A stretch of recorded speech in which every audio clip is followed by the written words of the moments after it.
cannot bend beside his grave, for he sleeps in a secret sea, and not one gentle whispering wave will tell the place to me. But though unseen by human eyes, and mortals know it not, his Father knoweth where he lies, and angels guard the spot.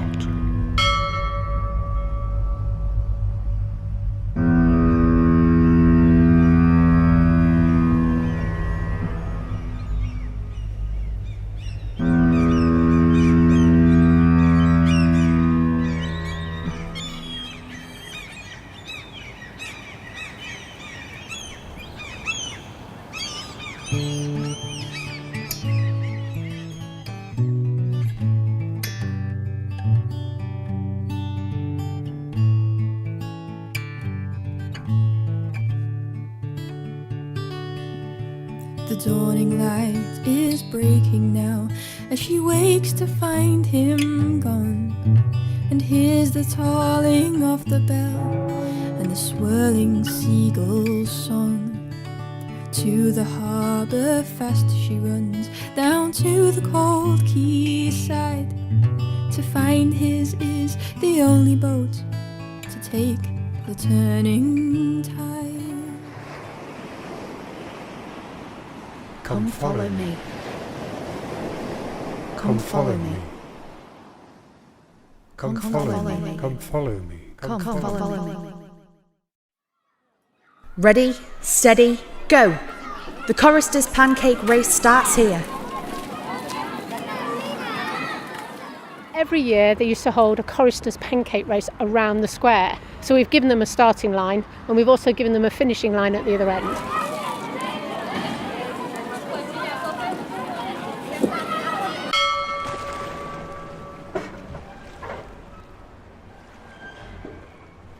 "300 butts of blubber, 1 bear, 3 walrus, 8 whales, wool, wine, wheat, whale oil, steel, flax, emigrants, brown plantation sugar, biomass, bay salt, barley."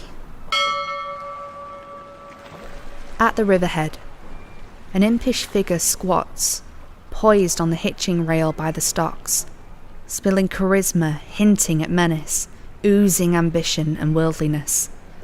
Its stubble face is marked with a smirk, stained with decay and disdain, that he spits at a horseshit pile that sizzles back in scorn. Then he drops from the dock to the barge below, bound for Humber, Trent and Ouse, with a cargo of barley and salt.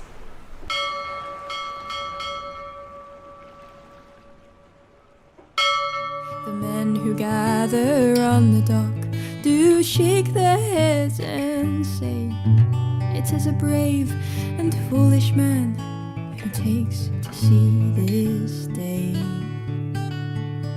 It ebbs and flows as the belly tolls, and the sailor's time must bide.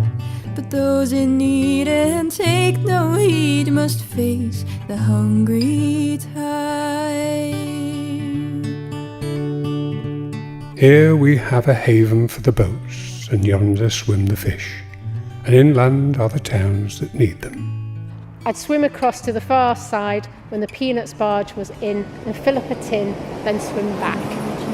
She rides the surf onto the ocean swell, her crimson sail lost in the fret, and the howling gale from the waves they crash on Molly's bow. The wind howls in the rigging as he trims the sail and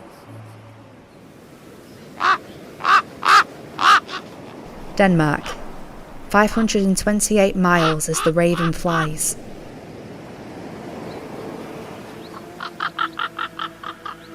The Legend of Grim.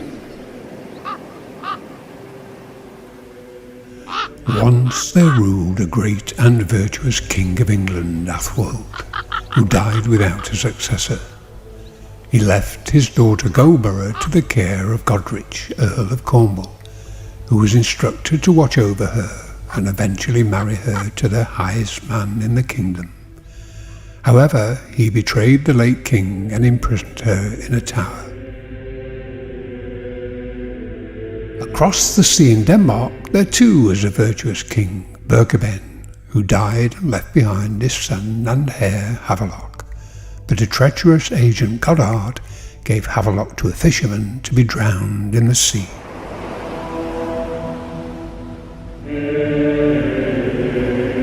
The fisherman was called Grim. He saw in Havelock miraculous signs that proved the child was the rightful heir to the throne. Grim fled with Havelock across the sea, landing on the estuary of the River Humber and founding the town of Grimsby. There he raised the boy, who went on to grow to an extraordinary size. Godrich, Earl of Cornwall, noticing Havelock's unusual size and believing him to be nothing but a peasant, decided to marry him to King Athelwold's daughter, Goldborough, fulfilling his promise to the late king of marrying her to the highest man in the kingdom. But soon both Havelock and Goldborough were given visions of the future, in which Havelock is both King of England and Denmark. Together they sailed across the sea and conquered Denmark before invading England and slaying Godrich in a battle.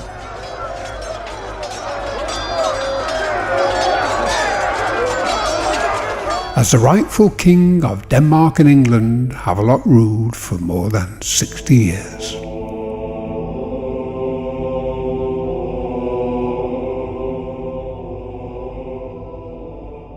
For he commandeth and raiseth a stormy wind, which lifteth the waves thereof. They mount up to the heaven.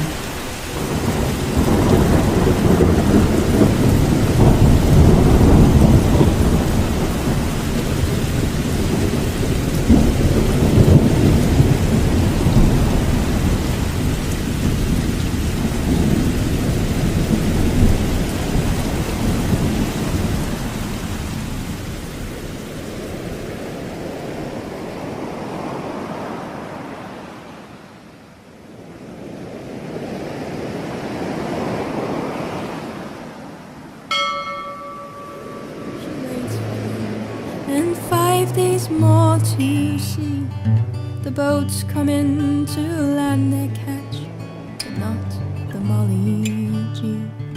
She fears the sea fret rising, the crimson sail to hide. She listens for the bell to ring at the turning of the tide. So we've now got to the labyrinth, and through consultation with the minster and the public, it was felt that a labyrinth or a maze would be a really interesting idea to put in here. With a labyrinth you can't get lost, you can't meet a dead end, and in a maze you will meet a dead end, and it's more of a puzzle. Where a labyrinth is a process of meditation, and you walk the labyrinth and you think about whatever you want to think about, and then you'll always enter at the centre. Whispering winds whip the sea's eastern shore. The tower above stands still, gazing upon the infinite individuals below within the concrete maze. This city speaks to me. It utters thousands of voices simultaneously, some unfamiliar to me. All keep the labyrinth in mind, each voice different, each voice similar in its journey to conquer the labyrinth. I too share the same goal, but in the labyrinth, most don't know what I know.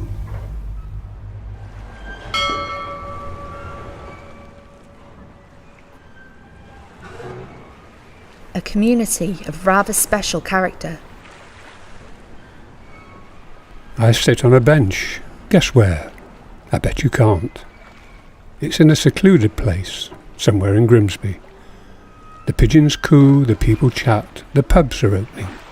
There's a real atmosphere here. All kinds of people on the street. Grebos, goths, idlers, children and students, and the regeneration of the town centre. Grimsby isn't everyone's cup of tea, but for me, it's home. She waits for him, and 5 days more to see the boats come in to land their catch, but not the Molly Now a monument to bygone days of brave men who trawled the seas, kept food on the table in times of peace and in times of war.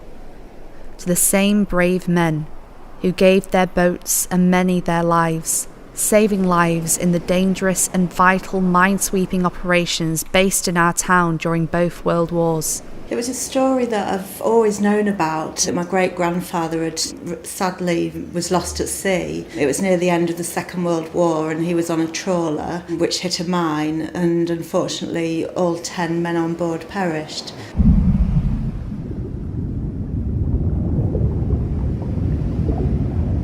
My grandfather, Robert Bewley, was an orphan. He was taken into Birkenhead Union School when he was 6 years old. He stayed there until he was 14, and then he was apprenticed for the fishing industry in Grimsby. When he was 30, he married my grandmother. They had 9 children, and I never met him because I was born 3 years after he was killed. But my mum always said he was a gentleman. He stuttered. And a good father as far as she could tell me. I mean, it's always been a huge part of my mum's side of the family, with her being from Grimsby. I think fishing heritage does hold the family together, without a doubt. The crimson sail to hide. She listens for the bell to ring at the turning of the tide. It ebbs and flows as the bell it tolls its message far and wide. But still she waits by the quayside gate to greet the Archer. Archer. Archer. Archer.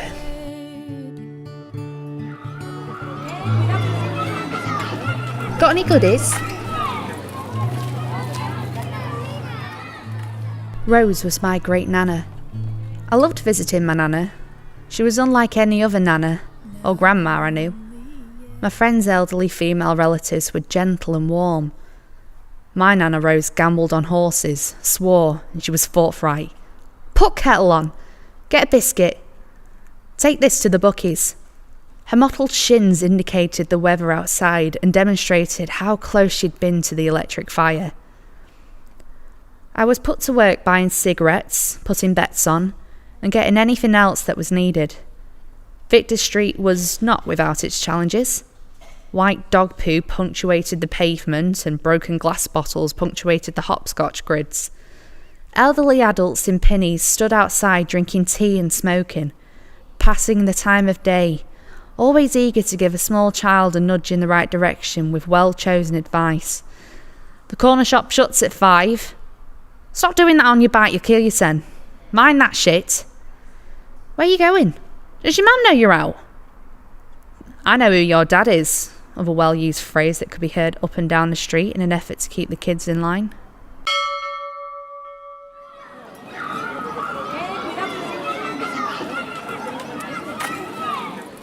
Hopscotch began in ancient Britain during the early Roman Empire. The original hopscotch courts were over 100 feet long and used for military training exercises. Roman foot soldiers ran the course in full armour and field packs to improve their footwork. Roman children drew their own smaller courts in imitation of the soldiers, adding a scoring system. In the St James Square hopscotch court, you jump through time in a hopscotch of dates that tells the history of Grimsby. 1. 2. 1201. Grimsby receives a royal charter. 3. 1193. The first record of Grimsby as a surname. 4. 1464. You cannot be arrested in a churchyard, a local bylaw. 5. 5 weeks of grimmest walking. We have washed through the mud in mid-Grimsby where we were, was no want of mud and mire. 6. 1086. Grimsby's entry into the Domesday Book. 7. 1878. Grimsby Town Football Club is founded. 8. 1848. The railway reached the docks.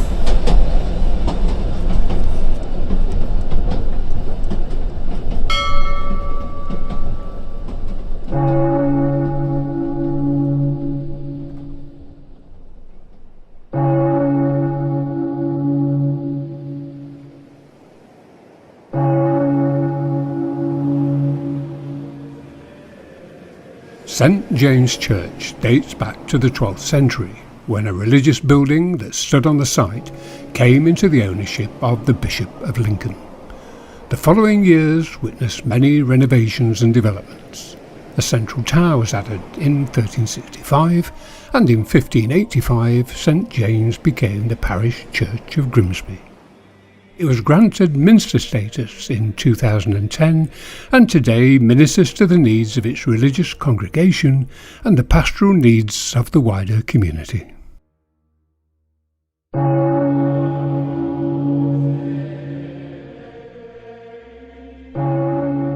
In Minster, ministering, singing, ringing, ding-dong wedding. My parents' wedding took place on the 19th of April 1944. Vera's colleagues from the dairy provided a guard of honour with milk bottles. In remembrance, in peace, in pieces, bombing. My earliest memory is my mum taking me to see the church the morning after the bombing. Sheltering, learning, leaning, rising, squint and see, shifting, rebuilding shape, building, coming, come in.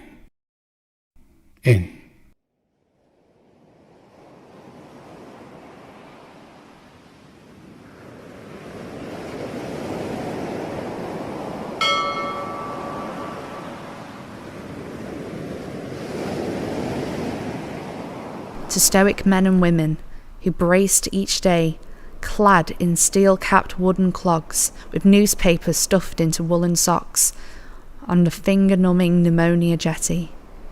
The dock tower, a million bricks reaching out to welcome us home and remind us to be proud of this unpretentious Lincolnshire town and not let anyone bring it down. Just so you know, the name's Grimsby. Great Grimsby.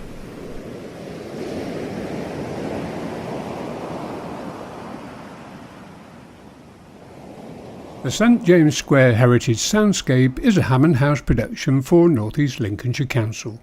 It features the voices of Paula Denton, Molly Charnley, Elise Ballard and Ted Stanley. Content was supplied by Our Big Picture, the Heritage Channel and Clee TV. It included extracts from the poetry of Trevor Harris, Adrian Riley, Henry Kipson, Tim Aikborn, Andrew Leake, Maria Garner, Mary Lee, Dylan Thomas, Gordon Wilson and Caroline Beeston Spence. Gregarian chants and incidental music by Kevin MacLeod and Noel Malika.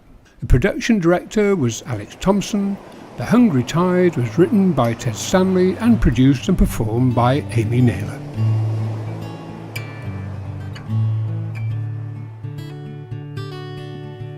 The dawning light is breaking now as she wakes to find him gone, and hears the tolling of the bell and the swirling seagull's song.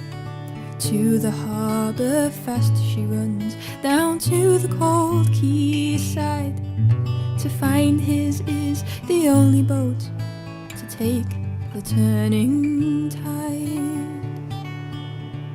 The men who gather on the dock do shake their heads and say, it is a brave and foolish man who takes to sea this day. It ebbs and flows as the bell it tolls, and the sailor's time must bide. But those in need and take no heed must face the hungry tide.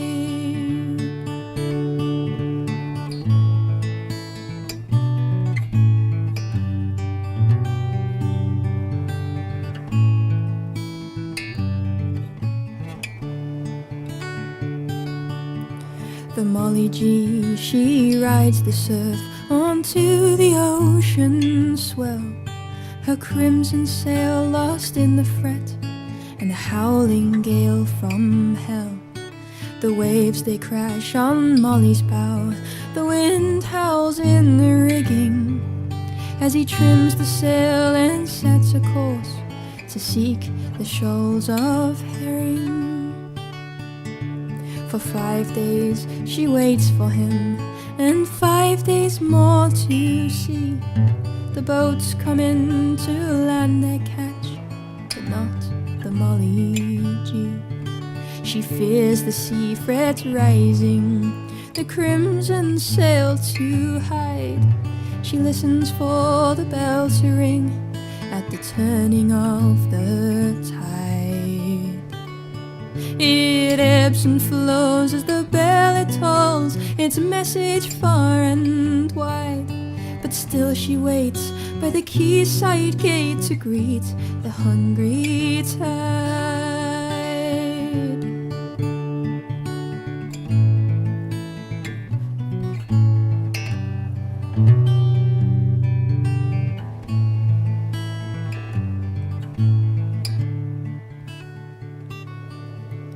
Now a lonely year has passed as she treads the golden sand, and sees amidst the dense sea fret a crimson sail expand.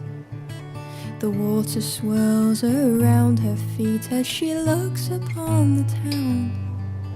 She's donned her Sunday bonnet and she wears her wedding gown. And as the ebb begins to flow, her arms she opens wide and gives a smile before she turns to face the hungry tide. It ebbs and flows as the chimes they toll their message far and wide. So listen well to the warning bell or face the hungry tide. It ebbs and flows as the chimes they toll their message far and wide. So listen well to the warning bell